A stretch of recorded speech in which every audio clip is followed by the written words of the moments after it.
Heh. Gusto ko lang naman makausap ka. You know, I just wanna talk.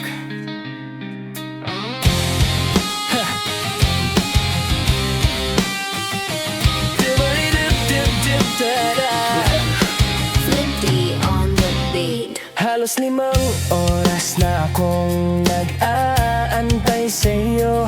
Nag-aabang ako sa labas ng bahay nyo. Sipat ng sipat kung sisilip ka ba sa bintana.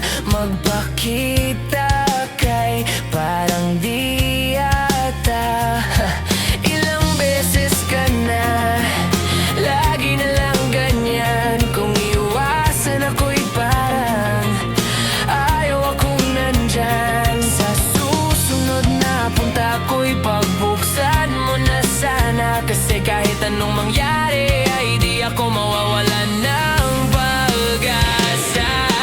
Ayaw kitang pilitin kung di ka pa handa. Sa susunod na lang, sa susunod na lang.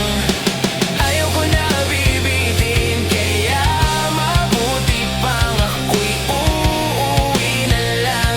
Sa susunod na lang. Napapuyat na ako kakaalala. Kumain at mag-ingat kung sakaling mag-ala ka. Lagi sinisipat ang imahe ng dalaga na pangarap makasama ko sa hirap at ginhawa. Tipikal na dahilan ng tagahanga mong hindi naghahanap ng iba kahit na nababato. Naghihintay sa iyong sagot sa aking mga tinatanong, habang ang pamantayan mo ay pilit kong tinatalon. Kasi alam ko na hindi ka pa handa. May gusto kang makita pa sa'kin at madama.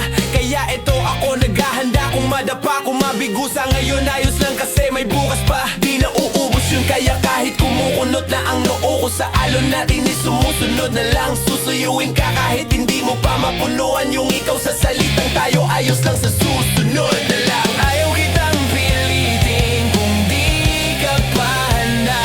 Sa susunod na lang, sa susunod na lang.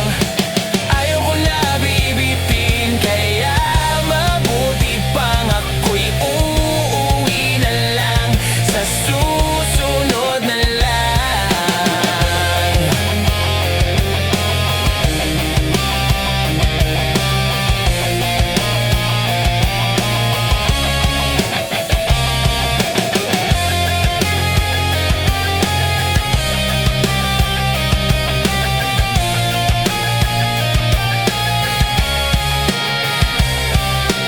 Ayaw kitang pilitin kung di ka pa handa.